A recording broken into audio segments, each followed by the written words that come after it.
This episode is made possible by CuriosityStream. Get free access to Nebula, the streaming platform built by all your favorite YouTubers, when you sign up for CuriosityStream at the link below. If you live in what's commonly called the Western world, especially in the United States, you've no doubt heard the claim that capitalism is the most efficient system for the distribution of products, and that this is thanks to the miracle of the free market, a completely organic system by which the true value of goods and services are determined. As I've mentioned in recent videos, American faith in the economic structure of capitalism is on the decline, but arguments for the effectiveness of the system are still very common. In this episode, we're going to take a look at one of the more common ones, the assertion that capitalism is efficient. Let's start with that word, efficient. What is efficiency? The dictionary definition is effective operation as measured by a comparison of production with cost, as in energy, time, and money. The capitalist understanding of that definition is where we get into trouble. Capitalism is driven by the profit motive, the pursuit of ever greater financial gain regardless of actual economic performance. With that vision in mind, efficiency can be defined as making the smallest possible investment or expending the least amount of energy or resources to ensure increasing profits and minimum acceptable function or quality. This capitalist translation of efficiency causes some serious problems, which we'll explore later. But first, we need to address some misconceptions espoused by the type of person who tends to claim capitalism is efficient. First and foremost, there is a common misconception that capitalism is defined by markets. That if a system has markets, it's capitalism. That is not the case. Take feudalism, for example. As a system that existed well before the birth of capitalism, it cannot be claimed that feudalism was capitalist. And yet feudalism had markets. Serfs produced goods, which they handed over to their lords, and which those lords then sold in markets. Sometimes even the serfs had access to markets. Okay, but if capitalism isn't defined by markets, if markets existed long before capitalism, what does define it?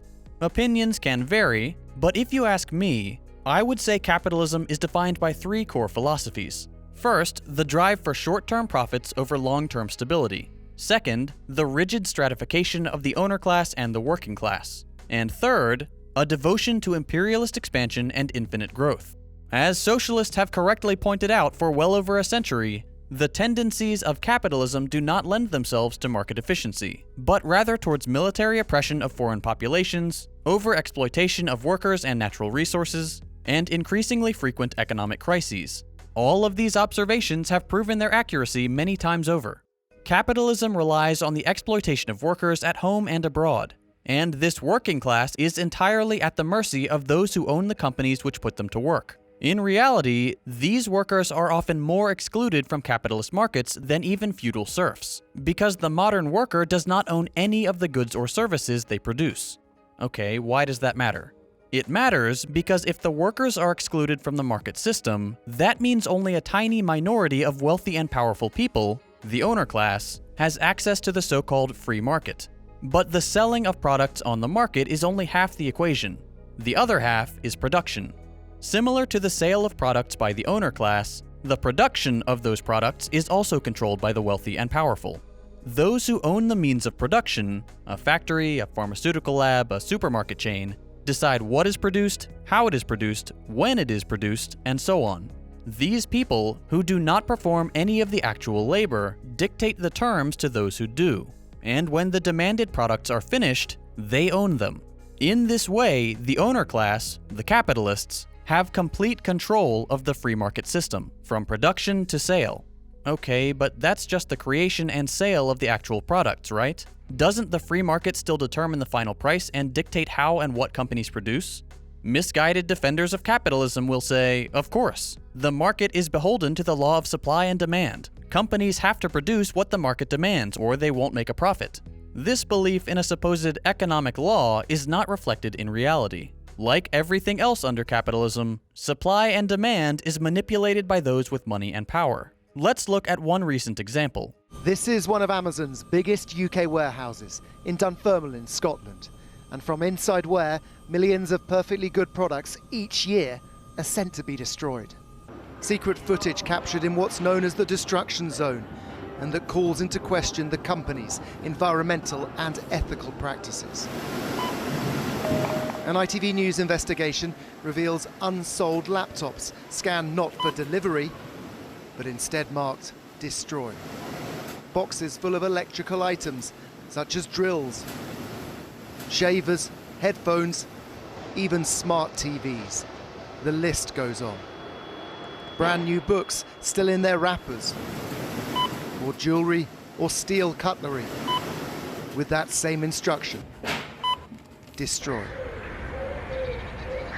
One former employee who wishes to remain anonymous reveals the scale of what they're asked to do. So from a Friday to a Friday, our target was approximately 130,000 items a week. The target to destroy from one centre was 130,000 items. Yes, there's no rhyme or reason to what gets destroyed. Dyson fans, Hoovers, the occasional MacBook or iPad. Or the other day, 20 bins filled with thousands of COVID masks still in their plastic wrappers.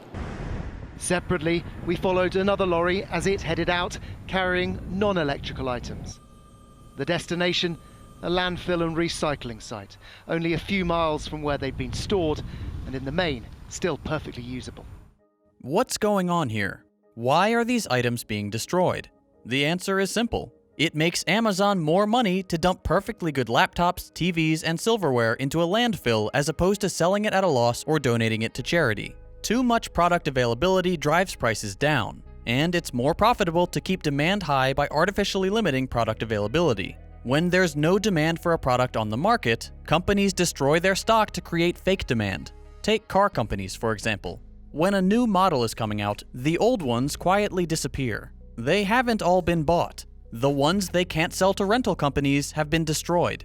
Same with Amazon and their mountains of unopened PPE. Mask use is dropping, so in order to maintain profitable prices, they simply destroy excess stock. And by destroy, I mean dump truckloads of non-biodegradable waste in landfills, where it will remain forever, further polluting the planet for the sake of short-term profits. And it's not just consumer goods either. Look at the food industry. During the pandemic, American dairy farmers dumped 3.7 million gallons of milk per day, and potato farmers destroyed 1.5 billion tons of their crop. Why? Because it wouldn't be profitable to find ways to give it all away. To their credit, some potato farmers put out a call to have anyone come and take as many potatoes as they wanted, which is certainly better than nothing. But the fact that we have exactly zero infrastructure in place for the emergency distribution of food products is a damning indictment of the soulless, for-profit capitalist system. And farmers aren't even close to the worst offenders. You've probably seen the video of the young Dunkin' Donuts worker who, instead of throwing away excess donuts according to company policy, bagged them up and donated them to the homeless and his local firefighters. For this act of kindness, which cost the company nothing, this person was fired. Let's do a little napkin math. It's not uncommon for a single Dunkin' Donuts store to throw away 5 dozen donuts or more per night. That's 60 donuts. As of June 1st, 2021, there are 9,291 Dunkin' Donuts locations in the US. If we figure 60 donuts per store per night, that's 557,460 donuts every night. 203 million donuts per year. 4 billion pounds of donuts just thrown away. Okay, but donuts are junk food. It's not like they're keeping healthy meals from people. Well, let's look at grocery stores. Grocery stores throw away over 43 billion pounds of food every year. And that's not just expired food. According to a recent study, a full 50% of the discarded food is still perfectly edible when it's thrown away. This is an unconscionable practice when over 23 million Americans are food insecure. To further hammer home the dystopian nature of our for-profit system, during the pandemic, we saw armed guards blocking people from retrieving food from dumpsters outside grocery stores. Think about that for a minute. People are desperate enough to dig food out of a dumpster during the worst pandemic in our lifetime, and those in power decide not to help distribute food, but to defend our corporate waste with the threat of violence. The US is not the only country at fault here. Other capitalist nations act similarly. We produce enough food to feed every human on Earth, with plenty to spare, but the inherent traits of capitalism disincentivize a common-sense allocation of resources in favor of maximizing profit.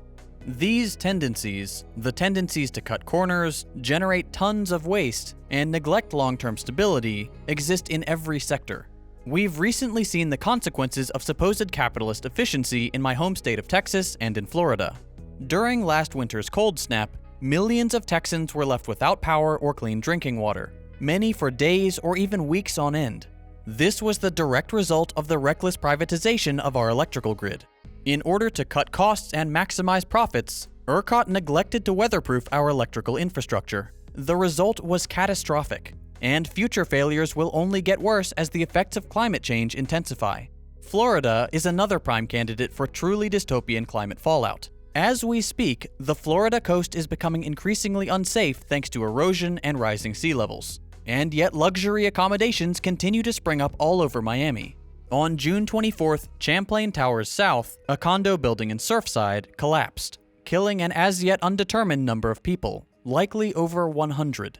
For years, the developers had known about critical flaws in the integrity of the building, which would have cost them an estimated $9 million to rectify. Common sense and a concern for safety would have prompted them to make the repairs. The profit motive disincentivized that action, and no repairs were made. The end result was the entirely preventable collapse of a 13-story building and the loss of dozens of innocent lives. Florida is one of the more obvious cases of at-risk infrastructure, but the rest of the country isn't far behind. The Pacific Northwest has been experiencing temperatures never before seen in that region, the heat literally melting electrical wires and buckling roads. The efficient thing to do would be to invest the money to repair and weatherproof our infrastructure, thereby preventing future shipping shutdowns, traffic problems, and catastrophic failures like bridge collapses. The capitalist notion of efficiency will result in us doing the absolute bare minimum to restore the lowest possible level of adequate function to maintain our precarious operation. So, what are the takeaways here? Capitalism's vision of efficiency is predicated not on ensuring the long-term function or sustainability of our systems, or the common-sense allocation of resources, labor, or products, but on minimizing costs and maximizing profits. Efficiency is just a euphemism for cost-cutting, destructive, wasteful practices, short-sightedness, and criminal negligence. It removes the human factor from the equation and centers capital instead. Actual efficiency has to take into account the longevity of systems and the sustainability of practices and products. It's not efficient to overproduce and then dump millions of tons of unopened products into landfills. It's tremendously wasteful. It takes labor power, raw materials, and carbon emissions to produce those goods, which are then discarded and add to the ever-increasing human toll on the environment. It's not efficient to let mountains of perfectly good food rot in dumpsters when millions of Americans don't have enough to eat. Even if you take a capitalist approach, wouldn't it make more sense to ensure that your workers are properly nourished so that they can work at full performance? What about making accommodations for future pandemics or other crises? It will be much more expensive to come up with emergency distribution methods during a crisis than to plan ahead and implement those systems slowly. Same with infrastructure. It's not efficient to build high-rises that will collapse into the sea in 10 years, or to neglect weatherizing electrical grids, roads, or bridges. Nothing this country does is efficient in any real sense.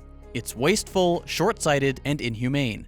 The capitalist notion of efficiency is a sham. It exists only as an excuse for the genocidal adherence to the profit motive.